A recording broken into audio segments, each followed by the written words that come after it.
Okay तो हम लोग स्टार्ट कर रहे हैं आज से एक new subject. Subject is the drafting.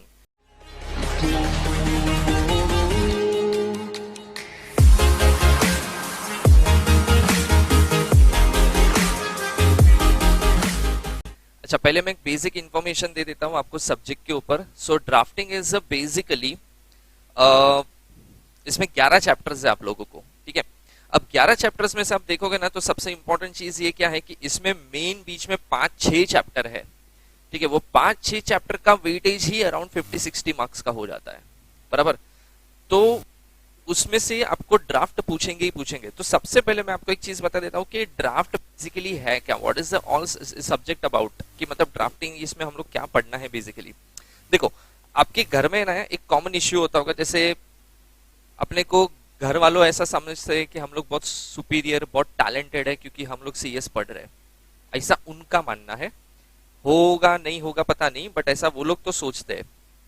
सो देखो, तो घर वाले हम लोग को क्या समझते हैं कि we are very much talented. तो वो लोग क्या करते हैं, जैसे देखो, ये मेरे घर पे तो बहुत होता था जब मैं स्टूडेंट था ना, मतलब जब मैंने सीएस ज्वाइन नहीं किया था या सीएस पढ़ भी रहा था, तभी कुछ भी सोसाइटी में इश्यू होता है तो कुछ भी ऐसा लेटर लिखना है ना, तो पापा आगे बोलते हैं कि भाई ये लेटर लिख, बराबर। जैसे हम लोग को समझो घर पे रिपेयरिंग का काम कराने गए, तो सोसाइटी को बताना पड़ता है ना कि भाई हम लोग ये डेज से ये डेज तक हम लोग रिपेयरिंग का काम करने वाले हैं, ऐसा ऐसा होगा, ये होएगा वो होएगा, so we need your permission, बराबर। तो उसमें हम लोग लेटर लिखते हैं ना। अपना लेटर देखो कैसा होता है, सबसे पहला अपना बेसिक प्रॉब्लम, मैं लिखूं किधर से, चालू किधर से करूं, लेफ्ट में मेरा नाम लिखूं, राइट में मेरा नाम लिखूं, सब्जेक्ट लिखूं कि नहीं लिखूं, बराबर। फिर जब लेटर का जो मेन बॉडी होता है, ये तो हम लोग डेकोरेशन कर रहे हैं, मेन बॉडी जो होता है उसमें मैं क्या लिखूं, स्टार्ट कैसे करूं, बराबर। तो वो सब चीजें हम लोग के लिए बहुत एकदम बोलते हैं ना, ट्रेजेडी क्रिएट कर देती है, क्योंकि ऑब्वियसली लिखना कैसे है, सेंटेंस फ्रेमिंग कैसे करना, स्टार्ट कैसे करना, कंटेंट को कैसे एक्सप्लेन करना और बाद में उसको एंड कैसे करना, ये सब चीजें लिखना प्रॉपर तरीके से, उसी को बोला जाता है ड्राफ्टिंग, बराबर। अभी सीएस में देखो, तुम लोग को जैसे 9 सब्जेक्ट्स है, एक भी सब्जेक्ट ऐसा नहीं है जो फालतू में डाला है, बराबर। और ड्राफ्टिंग तो one of the most important subject माना जाता है। क्यों? उसका रीजन देखो, तुम्हारा काम ही सबसे ज्यादा क्या होगा, ड्राफ्ट करना, बराबर। तुम लोग को ड्राफ्ट देखो कैसे करवाएंगे, तुम लोग अपने कैबिन में बैठे रहोगे, सीईओ सीएफओ या कोई भी आएगा, सडनली बोलेगा कि we are planning to do this this this, so एक काम करो, एक मीटिंग है, मीटिंग आने वाला है, उसमें ये एजेंडा बना के डाल दो, बराबर। वो तुम लोग को 2 लाइन में बता देगा ऐसी ऐसी सिचुएशन है, तो हम लोग को इसमें अप्रूवल चाहिए, तो मीटिंग में डिस्कस करने डाल दो। वो 2 लाइन में चीजों को बता के गया तुमको। अब तुम लोग को क्या करना है, उसी चीज को प्रॉपर टाइटल देके, उसकी प्रॉपर फॉर्मिंग करके, फॉर्मेशन करके, उसको प्रॉपर तरीके से लिखना, बराबर। और बाद में उसको बताना पड़ेगा कि देखो भाई मैंने ऐसा लिखा है, उसने 2 लाइन बोला तो तुम लोग ने 4 लाइन में खत्म कर दिया मैटर, ऐसा नहीं होगा। तुम्हारी ड्राफ्टिंग बहुत इंपॉर्टेंट होती है, और ड्राफ्टिंग के बेस पे ही सीएस का नॉलेज कितना है ये टेस्ट हो जाता है। अगर तुम्हारी ड्राफ्टिंग बहुत सॉलिड है तो समझो कि तुम लोग सीएस की फील्ड में आराम से सरवाइव कर सकते हो, क्योंकि it's all about writing and documentation work. CS का काम है डिफरेंट डिफरेंट चीजों को ड्राफ्ट करना, बराबर। तो ये पूरा सब्जेक्ट जो हम लोग पढ़ेंगे, ये पूरा सब्जेक्ट इसी चीज पे है, कैसे क्या चीजें लिखनी है, कैसे किस चीजों को एक्सप्लेन किया जाता है लिख के। लिखने में भी कुछ तरीके होते हैं, बराबर। तुम लोग सब ओपनली ब्लंटली लिख दोगे तो वो भी नहीं चलेगा, थोड़ा बोलते ना साइलेंस चीजें भी होनी चाहिए कि भाई ये अंडरस्टैंड टू बी अंडरस्टूड है यार, इतना तो समझना चाहिए तुमको, बराबर। तो काफी सारी ऐसी चीजें वो हम लोग आपको, मतलब मैं जब आपको सब्जेक्ट में इन डिटेल में बताऊंगा तो हम लोग डिस्कस करेंगे, ठीक है। तो सबसे पहले देखो, मैंने क्या बोला आपको, टोटल 11 चैप्टर्स है आपके, 11 चैप्टर्स है। उसमें मैं सबसे पहले चालू कर रहा हूँ 11th वाला, लास्ट से चालू करूंगा मैं। देखो, मैं मॉड्यूल की सीक्वेंस फॉलो नहीं करूंगा, मैं इधर उधर जाऊंगा, मतलब पहले 11th किया, फिर हो सकता है मैं 10th करूं, फिर फर्स्ट पे जाऊं। सीक्वेंस इंपॉर्टेंट नहीं है, मैं पहले इजी इजी चैप्टर पे जा रहा हूं, थोड़े लाइट चैप्टर पे जा रहा हूं, ताकि एक बार तुम लोग फैमिलियर हो जाओ, then we will move ahead. और क्या फिर हम लोग आगे थोड़ा टफ टॉपिक पे जाएंगे तो तुम लोग को एक कंफर्ट लेवल आ जाएगा, मेरे साथ भी, सब्जेक्ट के साथ भी, बराबर। चलो, तो सबसे पहले हम लोग देखते हैं इंट्रोडक्शन पार्ट, ठीक है। तो इंट्रोडक्शन पार्ट में देखो क्या लिखा है, चैप्टर का नाम क्या है, appearance and art of advocacy. यहाँ पे ये पूरे चैप्टर के अंदर आप एज अ सीएस प्रोफेशनल कहाँ कहाँ अपीयर हो सकते हो, और आर्ट ऑफ एडवोकेसी का मतलब जब लॉयर कोर्ट में प्रेजेंट होता है ना, तो बहुत सारी चीजें मैटर करती है एक लॉयर के लिए। पहला, उसका ड्रेसिंग। सेकंड, उसकी बॉडी लैंग्वेज। ठीक है। थर्ड, बाद में उसका नॉलेज। बराबर। देखो, नॉलेज के बाद भी आप कैसे चीजों को एक्सप्रेस कर रहे हो, वो भी इंपॉर्टेंट है। क्योंकि काफी सारे लोग ऐसे होते हैं कि नॉलेज बहुत है but they are not able to express, और काफी सारे ऐसे होते हैं कि नॉलेज नहीं होता लेकिन इतना कॉन्फिडेंस के साथ फेंकते हैं ना, तो तुम लोग ऐसा बिलीव भी कर लेते हो कि हाँ ये जो बोल रहे हैं ना ये सही है। बराबर। तो वो आर्ट ऑफ एडवोकेसी बोला जाता है। अभी जैसे समझो, ऑब्वियस एक चीज है, तुम लोग जब कोई भी इंसान को फर्स्ट टाइम मिलते हो ना अपनी लाइफ में, बराबर, तुम लोग जज करते हो उसको उसके अपीयरेंस से। किससे? उसको अपीयरेंस से। मतलब बोलते हैं ना, first impression is the last impression. अभी जैसे तुम लोग ने जब लेक्चर में मेरा थोड़ा पहली बार देखा, तो तुम लोग ने भी एक अजम्पशन लगाया होगा कि ये ऐसा होएगा, ये वैसा होएगा, किया ही होगा, बट ऑब्वियस सी चीज है वो। बराबर। तो उसमें क्या हो गया, देखो मैंने अब तक कुछ बोला नहीं, मैंने अब तक अपना कोई चीज तुम लोग को मतलब मैंने पढ़ाया नहीं, मैंने कोई अपना एक्सपीरियंस नहीं किया ना, मैंने कोई टॉपिक पे कुछ अच्छे एक्सप्लेनेशंस दिए, कुछ नहीं किया, बट स्टिल तुम लोग ने मुझे जज कर लिया। बराबर। बाद में हो सकता है वो जजमेंट के बेस पे आगे चीजें या तो थोड़ी बहुत इधर उधर हो सकती है, बट फर्स्ट इंप्रेशन तुम लोग ने अपने माइंड में एक मेरा बना लिया। सेम चीज ये होता है जब आप कोई रिप्रेजेंटेटिव बन के, लीगल रिप्रेजेंटेटिव बन के, जब एनसीएलटी में, सेबी में, सैट में, इनकम टैक्स अथॉरिटी के सामने कहीं पे भी आप जब अपियर होते हो, मेक श्योर दैट आपका फर्स्ट इंप्रेशन बहुत बेस्ट होना चाहिए, बिकॉज वही फर्स्ट इंप्रेशन आपको आगे केस में अपर हैंड एक दे सकता है। I can say that. बराबर। जैसे एक मेरा एक्सपीरियंस बताता हूँ, जैसे यहाँ पे बोरीवली कोर्ट है, जो मुंबई में रहता है उनको पता होगा, बोरीवली कोर्ट है स्टेशन के बाहर। तो वहां पे एक बार मैं कुछ नोटराइज कराने के लिए कुछ डॉक्यूमेंट्स को लेके मैं गया था, तो वहां पे एक मेरा बंदा बैठता है, मतलब जो मैं जिससे हमेशा नोटरी करा था, तो मैंने उसको डॉक्यूमेंट्स दिए 4-5 मिनट, उसको बोला नोटरी करके आप, नोटरी करके दे। तो बोलता है 10 मिनट रुको मैं करके देता हूँ। बोला ठीक है। मैं ऐसे ही उधर खड़ा था, उधर मैंने एक लॉयर को देखा, वो लॉयर का ड्रेसिंग है ना, मतलब मैं देख के मुझे ऐसा एक बार लगा कि कहीं मैंने एलएलबी करके गलती तो नहीं कर दी ये फील्ड में आके, क्योंकि अगर लॉयर ऐसे होंगे ना, मतलब ये पूरे लॉयर की जात को बदनाम कर रहा है, क्योंकि ऐसे लॉयर को देख के लोगों के दिमाग में नेगेटिव इंप्रेशन क्रिएट होगा ही होगा। ठीक है। उसका मैं ड्रेसिंग बताता हूँ। उसने पहना था ब्लू पैंट, व्हाइट शर्ट जो उसकी डबल साइज का था, मतलब अगर उसको स्मॉल पहनना चाहिए तो उसने एक्सेल पहना था शायद। बराबर। उसमें पिंक कलर का टाई, शर्ट प्रॉपर टक इन नहीं है। बराबर। और उसमें बहुत बड़ा ब्लैक कलर का ओवरकोट, जो ओवरकोट पहना था वो नी तक आ रहा था, और नीचे स्लीपर्स। ठीक है। जो संडास में पहनते हैं ना हम लोग पैरागॉन वाले, वैसे। और वो बंदा बाहर खड़े रह के लोगों को एडवाइस दे रहा है, काम कर रहा है, मतलब एक क्लाइंट के साथ बात कर रहा है। तो मुझे ऐसा लगा यार ऐसे लोग भी अगर लॉयर बन गए तो फिर हो गया।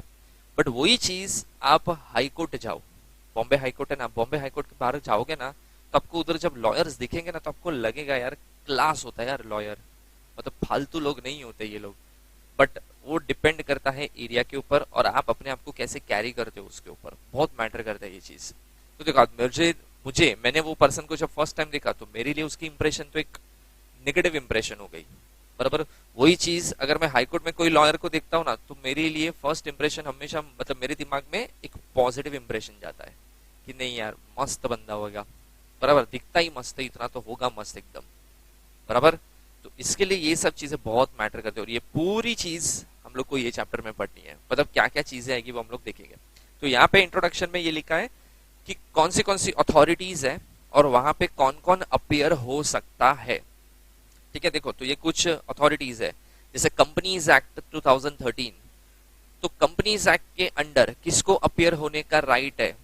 तो जैसे एनसीएलटी है, एनसीएलएटी है, क्योंकि कंपनीज एक्ट के अंदर वही लीगल अथॉरिटीज होती है। ठीक है। क्वासी जुडिशियल बॉडी बोलते हैं हम लोग जिसको। तो वहां पे सीएस, सीए, सीएमए, लॉयर्स, लेकिन सारे के सारे कौन? प्रैक्टिसिंग होने चाहिए। ये सब लोग in front of NCLT and NCLT appear होंगे। बराबर। देखो, मैंने हर जगह पे सीएस का नाम पहला लिखा है, क्योंकि हम लोग सीएस स्टूडेंट है, तो नाम भी पहला सीएस ही आना चाहिए। एग्जाम में भी लिखोगे तो पहले सीएस लिखना, एग्जामिनर खुश हो जाएगा, क्योंकि लोगों की आदत होती है सीए लिखना, सीए लिखना। डोंट डू दैट, लिखना हमेशा पहला सीएस। अपने प्रोफेशन की तो वैल्यू रखना रे, ठीक है। Then TRAI, telecommunication regulatory authorities of India, उसके अंदर भी कौन अपियर हो सकता है, सीएस प्रैक्टिसिंग। और काफी सारे लोग अभी तो अलाउ कर दिया है, जैसे लॉयर्स भी अपियर हो सकता है, अकाउंट्स भी, अकाउंट्स के लिए जनरली चार्टर्ड अकाउंटेंट को अपियर करवाते हैं। But preference is always to, क्या, सीएस और लॉयर। भले यहाँ पे लॉयर मैंने नहीं लिखा है, बट सीएस और लॉयर दोनों प्रेफरेंस होते हैं। क्यों प्रेफरेंस, उसका रीजन मैं एक बताता हूँ। क्योंकि ट्राई एक ऐसा एक्ट है जो प्योर बोलते ना, अकाउंट से दूर दूर तक कोई रिश्ते नाते नहीं है, और टैक्स से रिलेशन से जनरली इतना कोई दूर दूर तक रिश्ते नाते नहीं है। तो जो लॉ की फील्ड का रहेगा ना, उसको अपियर कराओगे तो ज्यादा बेटर है। बाकी सीए अपियर हो सकता है, ऐसा प्रॉब्लम नहीं है, बट प्रेफरेंस उसको कम देते हैं। देन सेबी एक्ट में अगेन सीएस, सीए, सीए में लॉयर्स प्रैक्टिसिंग सारे के सारे। Then competition act, competition act 2002, जैसे उसमें पढ़ा था competition commission of India, competition appellate tribunal, CAT बोलते थे जिसको हम लोग, वो सब में भी सीएस, सीए, सीए में लॉयर्स सारे के सारे practicing. And RERA, that is real estate regulation authority, 2006 RERA करके जो एक्ट आया, उसमें भी CS practicing is the preference. CA also, CA भी अलाउड है, सीए में भी अलाउड है, लॉयर्स भी अलाउड है, ये सबके सब अलाउड है, ठीक है। ओके, नेक्स्ट देखो, नेक्स्ट देखो appellate authorities under companies act 2013। तो देखो ऑब्वियसली ये चीज आपने कहां पढ़ी थी ना, वो मैं बताता हूं आपको। याद करो जीएल का वो लेक्चर, जीएल में एक चैप्टर था स्पेशल कोर्ट एंड ट्रिब्यूनल्स, बराबर, उसके अंदर एनसीएलटी वाला पार्ट था। ये सेम वही पार्ट है, सेम वही पार्ट है, ठीक है। सो देखो क्या लिखा है अभी, एनसीएलटी और एनसीएलएटी, ये दो अथॉरिटीज होती है कंपनी लॉ के अंदर, बराबर। एनसीएलटी लोअर लेवल पे होता है, एनसीएलएटी उससे हायर अथॉरिटी पे काम करता है। So if you are not satisfied with the decision of NCLT, तो जाने का किधर, एनसीएलएटी। तो एनसीएलटी का कॉन्स्टिट्यूशन कैसा किया जाता है, मतलब एनसीएलटी को बनाया कैसे जाता है। सो उसमें देखो तीन टाइप के लोग होते हैं इसके अंदर। एक होएगा प्रेसिडेंट, प्रेसिडेंट बोल दो, या तो चेयरपर्सन बोल दो, चेयरमैन बोल दो, it's one in the same thing, ठीक है। तो एक प्रेसिडेंट होगा, एक जुडिशियल मेंबर होगा, और कुछ टेक्निकल मेंबर्स होंगे, बराबर। अब ये सबका क्वालिफिकेशन भी होता है। प्रेसिडेंट मस्ट बी अ जज of high court with maximum age of 67 years, और मिनिमम एज कितना होगा, 50। मिनिमम एज सब में 50 है, ये तो स्टैंडर्ड आंसर है। एनसीएलटी में भी यही लिखना है, एनसीएलएटी में भी यही लिखना है, मिनिमम एज तो 50 चाहिए ही चाहिए। जुडिशियल मेंबर बनने के लिए क्या क्वालिफिकेशन होना चाहिए, तो प्रेजेंट और रिटायर जज ऑफ हाई कोर्ट और डिस्ट्रिक्ट जज और practicing lawyer with experience of 10 years in the field of company law with the maximum age limit of 65 years। अभी यहाँ पे देखो, जो रिटायर जज है या प्रेजेंट जज है वो तो एलिजिबल है जुडिशियल मेंबर बनने के लिए, या डिस्ट्रिक्ट जज है वो भी एलिजिबल है, लेकिन यहाँ पे प्रैक्टिसिंग लॉयर भी एलिजिबल हो जाता है। और उसमें देखो, अगर मैं एज अ लॉयर काम कर रहा हूँ 10 साल से, बराबर, 10 या 10 से ज्यादा साल से, लेकिन कौन सी फील्ड में, exclusively in the field of company law, बराबर। तो वो अगर मेरा प्रोफाइल है, तो वो प्रोफाइल के बेस पे मुझे सिलेक्ट किया जाता है। बट उसमें भी कैसा होता है, आप अप्लाई करो, और अप्लाई करो पे तो आप पता कैसे चलेगा कि आपके अंदर टैलेंट क्या है, तो वो लोग प्रोफाइल मांगते हैं। प्रोफाइल में उनका क्राइटेरिया होता है कि पास्ट में, अगर मैं lawyer as a lawyer apply कर रहा हूं, तो मेरे को पूछेंगे पास्ट में लास्ट 10 साल से आपने कौन से केसेस हैंडल किए हैं कंपनी लॉ से रिलेटेड, उसका ब्रीफ भी दो। जैसे मैंने टीसीएस का ये केस हैंडल किया, ठीक है, रिलायंस को ये इस तरीके से मैंने रिप्रेजेंट किया, जो भी आपने बड़े बड़े केसेस या जो भी अपनी लाइफ में 10 साल या 10 से ज्यादा साल में आपने जो भी कंपनी लॉ से रिलेटेड केसेस को हैंडल किया है, उसका ब्रीफ देना है, बराबर। और अगर उनको और भी वेरीफाई करना है तो वो लोग पूछेंगे, ठीक है तो आप केस जीत गए ना, तो केस की जजमेंट की कॉपी दिखाओ, वो भी सब आपसे मांगेंगे, बराबर। और अगर सपोज आपका क्राइटेरिया, मतलब आपका नॉलेज सब कुछ बराबर लग रहा है उनको, तो ऑब्वियसली ये लोग क्या कर सकते हैं, फिर ये लोग आपको with lawyer with experience of 10 और मोर इयर्स अपॉइंट कर सकते हैं, तो जुडिशियल मेंबर आप बन सकते हो। और टेक्निकल मेंबर में तो person with experience of at least 15 years as Indian legal services, अगर आपने इंडियन लीगल सर्विसेज में सर्व किया है गवर्नमेंट को, या तो आप पीसीएस, पीसीए, पीसीए में with at least 15 years of experience in the field of company law with maximum age of 65 years। Same technical member के लिए भी क्राइटेरिया है, लेकिन उसमें 15 साल का एक्सपीरियंस हो जाता है। अगेन आप जब अप्लाई करोगे तो आपको 15 साल में आपने कौन से बड़े बड़े केसेस, कंपनी लॉ से रिलेटेड केसेस हैंडल किए हैं, उसका एक प्रोफाइल बना के आपको जो भी अथॉरिटी है, सिलेक्शन अथॉरिटी, उनको देना पड़ेगा एंड दे विल डिसाइड कि किसको अपॉइंट करना है, किसको अपॉइंट नहीं करना है। फेयर इनफ, ठीक है। चलो उसके बाद आता है नेक्स्ट, कॉन्स्टिट्यूशन ऑफ एनसीएलएटी। तो एनसीएलएटी को देखो कैसे बनाया जाता है। अगेन सेम, एक होएगा प्रेसिडेंट, एक होएगा जुडिशियल मेंबर, एक होएगा टेक्निकल मेंबर। मैक्सिमम कितने होंगे सब मिला के? तो 11, उससे ज्यादा नहीं चलेंगे। That is the maximum limit. Okay, इसका क्राइटेरिया प्रेसिडेंट में तो जज of the supreme court with the maximum age limit of 70 years, judicial member के लिए रिटायर्ड जज of high court with the maximum age of 67 years, and technical member person with experience of at least 25 years in the field of company law. भले यहाँ पे चीजें silent लिखी है, but ये 25 साल का एक्सपीरियंस किसका? Practicing CS, practicing CA, practicing CMA का। बराबर 25 साल या उससे ज्यादा अगर एक्सपीरियंस है तो वो लोग 67 के एज के अंदर है तो वो लोग को टेक्निकल मेंबर अपॉइंट किया जा सकता है। बराबर, क्राइटेरिया याद रखो, बाकी फॉर्मेशन तो ऑलमोस्ट सेम है। एनसीएलटी, एनसीएलटी, एनसीएलटी, एनसीएलटी में दोनों में कौन होते हैं? 3 लोग, एक प्रेसिडेंट होएगा, एक जुडिशियल मेंबर होएगा और एक टेक्निकल मेंबर होएगा। क्राइटेरिया सबके याद रखने हैं, बराबर, और उस बेस पे ही अपॉइंटमेंट किया जाता है। ठीक है, चलो पहले इतना समझा कुछ। ओके, चलो नेक्स्ट देखो। नेक्स्ट बेंचेस की कुछ डिटेल्स है। अच्छा, बेंच का मतलब होता है कोर्ट में जो पैनल बैठती है डिसीजन सुनाने के लिए। अच्छा, याद करो वो दिन जब तुम लोग फाउंडेशन में हुआ करते थे, तुम लोग ने शायद कुछ चीजें पढ़ी होगी।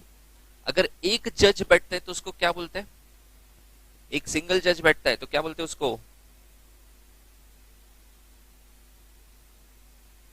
Foundation sources of law, first chapter law का। Correct, single bench. क्या बोलते हैं उसको? Single bench. ओके, दो बैठते हैं तो जज, दो को क्या बोलते हैं? Yes, division bench. तो सिंगल जज है तो क्या बोलेंगे उसको हम लोग? एक ही जज है तो सिंगल बेंच, दो जज है तो डिवीजन बेंच, और दो से ज्यादा जज है तो उसको बोलते हैं फुल बेंच। बराबर, तो बेंच मतलब जब कोर्ट में जाओगे तो जज वहां पे हियरिंग सुनाने के लिए बैठा होगा। तो जैसे अभी मैं कभी कोर्ट में जाता हूं तो कभी एक ही जज बैठता है तो हम लोग क्या बात करते हैं कि सिंगल बेंच बैठा है आज। ठीक है, अगर दो जज बैठते हैं तो हम लोग क्या बोलेंगे? आज डिवीजन बेंच बैठा है। बराबर, और दो से ज्यादा तो जनरली कोई बड़े बड़े केसेस होते हैं जहां पे पूरे इंडिया की एक बोलते हैं ना कैसा नजर है, भाई क्या डिसीजन आने वाला है, बहुत बड़ा मैटर है, बहुत बड़ा स्कैम हो चुका है, तो उसमें जनरली फुल बेंच बिठाते हैं, अदरवाइज डिवीजन बेंच से काम चल जाता है। ठीक है, तो देखो यहाँ पे क्या लिखा है? Benches are constituted by the central government, principal bench is situated at New Delhi and highest authority is possessed with the New Delhi chairman. अभी देखो एक सिंपल सी चीज है यहाँ पे जो लिखी है, वो ये है कि तुम लोग ने देखा कि बेंच तो बहुत सारी है। अभी तुम लोग देखोगे ना तो एनसीएलटी बहुत है इंडिया में और एनसीएलएटी भी है। बराबर, तो एनसीएलटी और एनसीएलएटी ये दोनों कनेक्टेड चीज है, दोनों कंपनी लॉ से रिलेटेड मैटर को हैंडल करेंगे। लेकिन लिखा क्या है? Principal bench is situated at New Delhi. कोई भी सिचुएशन रहने दो, जैसे समझो एनसीएलटी समझो इंडिया में 33 है। बराबर, एनसीएलटी समझो इंडिया में 5 है। बराबर, ये 33 जैसे मुंबई में एक है, जयपुर में एक है, कोलकाता में एक है, चेन्नई में एक है, तो वैसे जितनी बेंचेस है ना वो सब 33 है टोटल। उसमें सबसे हाईएस्ट सुप्रीम अथॉरिटी किसका? तो न्यू दिल्ली का। बराबर, वैसे एनसीएलटी 5 है तो उसमें भी हाईएस्ट सुप्रीम अथॉरिटी किसका? तो न्यू दिल्ली का। What is supreme authority?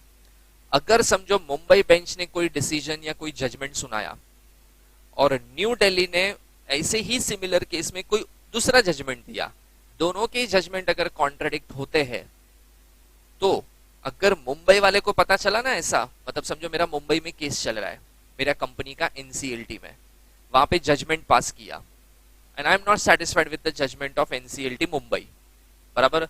अब मुझे ये पता चला कि ये सेम जजमेंट है ना, मतलब सेम केस लेकिन जजमेंट डिफरेंट है, वो दिल्ली में पास हुआ है।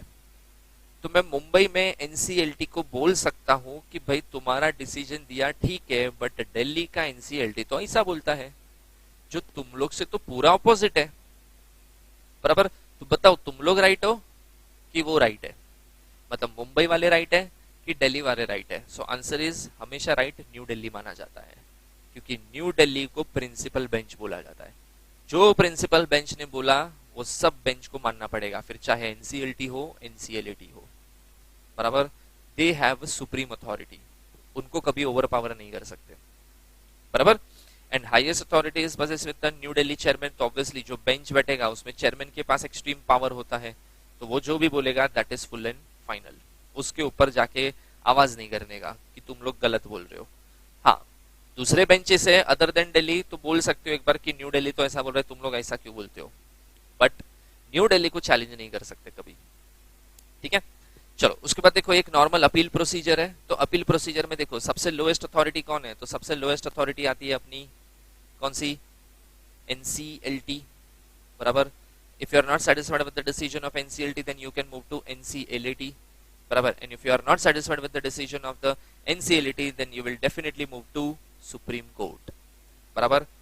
अभी अभी यहाँ पे मेरे को कुछ आंसर चाहिए तुम लोग से। देखो क्या लिखा है, मैं पूछूंगा उत्तर देना।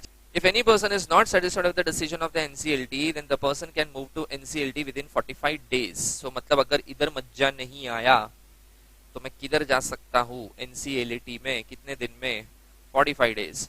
चलो बिना पढ़े आंसर दो यार, जीएल में पढ़ा है तुम लोग ने ये सब चीज, अभी इधर पढ़ने मत बैठो। अगर 45 डेज के बाद मैं जाऊंगा and if I have a valid reason, तो क्या मेरा केस लेंगे, यस और नो। 45 डेज खत्म हो गए और फिर भी अगर मैं केस लेके जाता हूँ तो मेरा केस एंटरटेन होएगा कि नहीं होएगा, करेक्ट, यस। तो सफिशिएंट कॉज है तुम्हारे पास, वैलिड रीजन है तुम्हारे पास, तो तुम लोग 45 डेज के बाद भी जाओगे तो एंटरटेन हो सकते हो, बराबर। बट सफिशिएंट कॉज का प्रूफ देना पड़ेगा। याद करो लिमिटेशन एक्ट के कुछ रीजंस थे, hospitalization is one of the reason, wrong advice given by advocate, wrong advice given by court, बराबर। तो वो सब वैलिड रीजन है और उसमें तुम लोग डेफिनेटली टाइम लिमिट के बाद भी जा सकते हो, ठीक है, ओके। अच्छा चलो एक क्वेश्चन, जीएल में तुम लोग ने कहीं ना कहीं से तो पढ़ा ही होगा, चलो मेरे को एक रीजन दो, अरे एक आंसर दो, डेट पूछ रहा हूं, मेरे को डेट बताना। समझो ऑर्डर पास हो गया ओरली 1 फेब को, ठीक है, और रिटर्न कॉपी मेरे हाथ में आई 14 फेब को, तो ये मेरा 45 डेज है। 45 डेज चालू किधर से करूं, 1 Feb 14 Feb, yes answer is 14 Feb, क्योंकि यहाँ पे तो मेरे हाथ में कॉपी ही नहीं है, मुझे तो खाली डिसीजन पता चला है ना क्या आया है, मुझे अपील करने के लिए डिसीजन की तो कॉपी चाहिए ना, कॉपी हाथ में आएगा तो जाके बोलेगा ना एनसीएलटी को कि भाई एनसीएलटी ने ये डिसीजन दिया, मजा नहीं आया मेरे को, कुछ करो मेरे लिए, तो वो जाके बोलेगा ना। अदरवाइज मैं ओरली जाके थोड़ी बोल सकता हूँ कि ऐसा ऐसा डिसीजन आया है तो मेरे को चेंज करके दो, वो तो मैं नहीं बोल सकता, ठीक है। Next, in case of appeal set aside order can be passed by NCLT.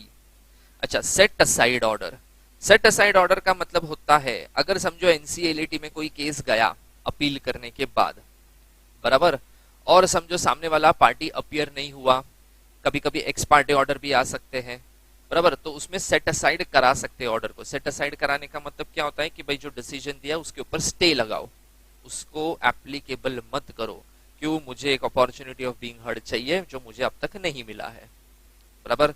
ये जनरली नेचुरल जस्टिस का रूल है। And if any person is not satisfied with the decision of the NCLT, then a person can move to Supreme Court within 60 days. अगर NCLT में भी मजा नहीं आया तो किधर जाने का, सुप्रीम कोर्ट में 60 डेज। बट इसमें भी सुप्रीम कोर्ट में जनरली तभी लोग जा सकते हैं जहां पे दो चीजें होगी, या तो NCLT ने आपको अप्रूवल दिया है, या तो फिर there is the question of law, क्या है? Question of law. इसका मतलब क्या होता है? अभी अभी समझो, जैसे एक एग्जांपल देता हूं। जैसे समझो मेरा एनसीएलटी में केस चल रहा था, डिसीजन आ गया, मेरे अगेंस्ट गया डिसीजन। अभी मुझे अपील करना है सुप्रीम कोर्ट में, तो सुप्रीम कोर्ट में अपील करने के लिए सबसे पहले मुझे अप्रूवल लेना पड़ेगा एनसीएलटी से। एक स्पेशल लीव पिटीशन फाइल करता हूं मैं। स्पेशल लीव पिटीशन का मतलब होता है कि भाई मुझे सुप्रीम कोर्ट जाने का परमिशन दो। ये बाय डिफॉल्ट आपके पास राइट नहीं है कि भाई एनसीएलटी में मजा नहीं आया, तो पैटर्न तो बोलता है कि भाई देखो एनसीएलटी से सुप्रीम कोर्ट तो जा ही सकते हो, तो चले जाओ। ऐसा हर कोई जाने लगा तो फिर सब लोअर कोर्ट की वैल्यू ही खत्म हो जाएगी। क्यों? लोग घूम फिर के तो आएंगे किधर? सीधा सुप्रीम कोर्ट। तो सब लोअर कोर्ट बनाने का फायदा क्या होगा? फिर कुछ भी नहीं।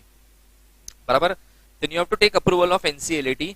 अगर एनसीएलटी को लगता है कि हाँ इसको स्पेशल लीव पिटीशन में अप्रूवल देना चाहिए, तो बोलेगा ठीक है जा, दिया तेरे को अप्रूवल, जा सुप्रीम कोर्ट में तू। तो या तो दूसरा, अगर क्वेश्चन ऑफ लॉ है तो तुम लोग डेफिनेटली जा सकते हो, तुम्हारा राइट है सुप्रीम कोर्ट में जाने का। बराबर। अगर एनसीएलटी ने ना बोल दिया ना, तो तुम लोग नहीं जा सकते, तुम लोग कुछ नहीं कर सकते। फिर एवढं समजलं का सगळ्यांना?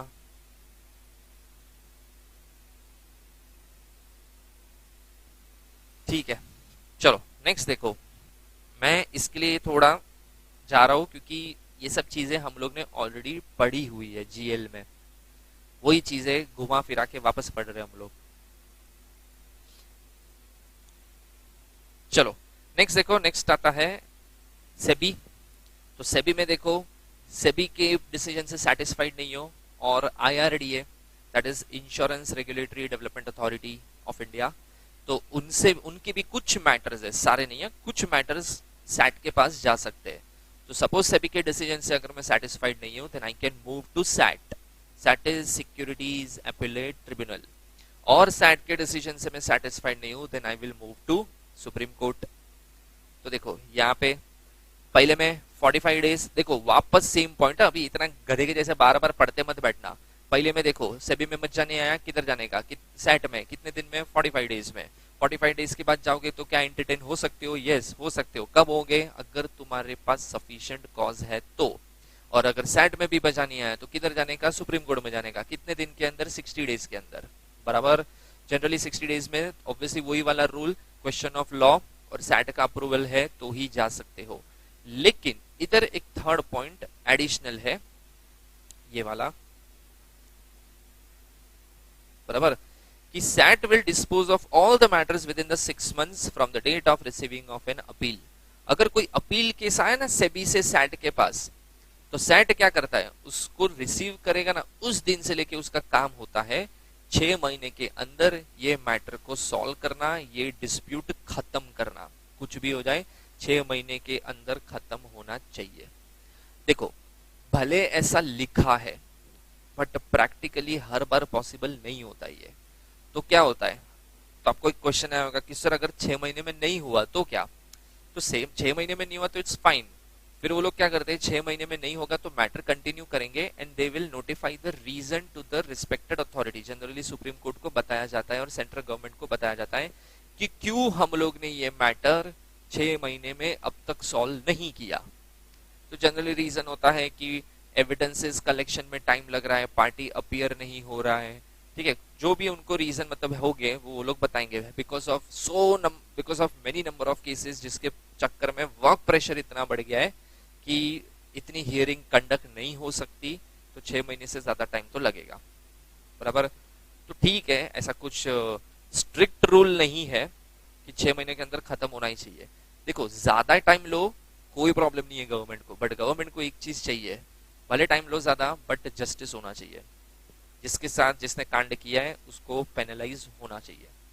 बराबर। आप फटाफट डिसीजन के चक्कर में आड़े टेढ़े डिसीजन दे दोगे तो वो भी नहीं चलेगा। बराबर, ठीक है। तो ये याद रखना कि 6 महीने के अंदर सैट सारे मैटर खत्म करता है।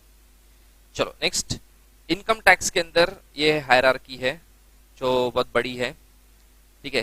देखो स्टार्ट होता है सबसे पहले लोअर अथॉरिटी, तो इनकम टैक्स ऑफिसर के पास सबसे पहले मैटर जाता है, पुट अप होता है। फिर उधर से अगर तुम लोग को डिसीजन से प्रॉब्लम है तो एपिलेट असिस्टेंट कमिश्नर और कमिश्नर, ठीक है। देन आता है एपिलेट ट्रिब्यूनल, देन आता है हाई कोर्ट और लास्ट में आता है सुप्रीम कोर्ट, बराबर। तो first income tax officer, second appellate assistant commissioner या तो commissioner, then appellate tribunal, then high court और लास्ट में सुप्रीम कोर्ट, बराबर। इस तरीके से मैटर को आगे आगे करके फॉरवर्ड किया जाता है। यहाँ पे एक चीज है कि सुप्रीम कोर्ट में इनकम टैक्स के काफी सारे मैटर जाते हैं, मतलब हाई कोर्ट में भी सेम चीज है जो हम लोग ने पढ़ा था कि स्पेशल लीव पिटीशन, मतलब समझो मैं हाई कोर्ट में केस हार गया तो मुझे अगर सुप्रीम कोर्ट जाना है तो स्पेशल लीव पिटीशन तो फाइल करनी पड़ेगी, बराबर। तो अगर स्पेशल लीव पिटीशन मैंने फाइल कर दी और हाई कोर्ट ने मेरे को बोला जा भाई तू, तेरे को सुप्रीम कोर्ट जाना है ना, जा तू, ठीक है, तो मेरे को भेज देगा। क्वेश्चन ऑफ लॉ है तो मेरे को जाना ही है। लेकिन यहाँ पे हाई कोर्ट थोड़ा लिबरल रहता है। लिबरल इन व्हाट सेंस कि ये लोग काफी सारे केसेस को अप्रूवल देते हैं सुप्रीम कोर्ट में जाने के लिए, बट वो भी जनरली कब कोई बड़ा टैक्सेशन के अमाउंट के ऊपर या कोई बड़े मैटर्स लगते हैं उनको जो वैल्यू में बहुत हाई है, तो जनरली वो लोग सुप्रीम कोर्ट तक भेजते हैं। मेरा 10,000 का टैक्स का डिस्प्यूट है तो 10,000 के लिए सुप्रीम कोर्ट बीच में नहीं आएगा। सुप्रीम कोर्ट इतना सस्ता फुकट नहीं है कि 10,000 के मेरे झगड़े के लिए सुप्रीम कोर्ट तक मैं चला जाऊं, बराबर। क्रोर्स ऑफ रुपीस के मैटर है और वो सब है तो फिर जाता है मैटर जनरली सुप्रीम कोर्ट तक, बराबर। अदरवाइज छोटे छोटे मैटर्स को इतना इंपॉर्टेंस नहीं दिया जाता है। चलो तो यहाँ पे देखो इसके भी कुछ पॉइंट्स है। If any person is not satisfied with the decision of appellate assistant commissioner, तो या तो commissioner, then a person can move to the appellate tribunal within 60 days. अच्छा, वो जो लिखा है ना सैट में एंटरटेन, वो मत पढ़ना, वो प्रिंटिंग मिस्टेक है, ये वाला, ओके। देन आगे देखो वही हाई कोर्ट में जा सकते हो if there is question of law. Question of law वाला चालू हो जाता है हाई कोर्ट से ही। हाई कोर्ट में भी क्वेश्चन ऑफ लॉ के बेस पे जा सकते हो, सुप्रीम कोर्ट में भी क्वेश्चन ऑफ लॉ के बेस पे जा सकते हो। यहाँ पे एपिलेट ट्रिब्यूनल में जब तुम लोग जाते हो तो उसकी फीस भरनी पड़ती है। देखो हर जगह पे फीस तो भरना ही है। हाई कोर्ट और सुप्रीम कोर्ट में जो फीस भरोगे अपील करने में, ध्यान से सुनो, हाई कोर्ट या सुप्रीम कोर्ट में फीस भरोगे अपील करने के लिए तो वो कोड ऑफ सिविल प्रोसीजर के हिसाब से पे करोगे। लेकिन यहाँ पे एपिलेट ट्रिब्यूनल तक अगर तुम लोग जाओगे तो उसका एक प्रॉपर टेबल है जो इनकम टैक्स में मेंशन किया गया है, बराबर। सो देखो, income of assessee computed by assessing officer, अगर इनकम जो है 1 लाख रुपीज है जिसके ऊपर डिस्प्यूट चल रहा है मेरा और कोई इनकम टैक्स ऑफिसर का, बराबर, तो 500 रुपया फीस भर के मैं एपिलेट ट्रिब्यूनल में जा सकता हूं अपील करने। 1 लाख रुपए से 2 लाख रुपए के बीच में अगर है तो 1500 रुपया फीस भरना पड़ेगा, और 2 लाख के ऊपर है तो 1% of assessed income but the maximum limit is 10,000 rupees. मतलब समझो अगर 2.5 लाख है तो 2.5 लाख का 1%। If it is less than 10,000 तो वो जो अमाउंट कम आया वो वाला अमाउंट लेने का। लेकिन अगर सपोज 40-50 लाख का है तो उसका 1% ज्यादा होगा, समझो 12,000 आया, but subject to maximum limit कितना है 10,000, तो स्टैंडर्ड अमाउंट फिर कितना भरना पड़ेगा 10,000। सो एनीथिंग अबाउट 10,000, कुछ भी रहने दो, उसमें 10,000 ही आएगा। एंड एनीथिंग लेस देन 10,000, 1500 के ऊपर वाले केस में बात कर रहा हूँ, थर्ड केस में, तो 1500 से 10,000 के बीच में जो होगा तो जो एक्चुअल अमाउंट होगा वो आपको फीस भरना पड़ेगा। ये थर्ड पॉइंट समझा गया सबको? ठीक है, चलो यहां तक क्लियर।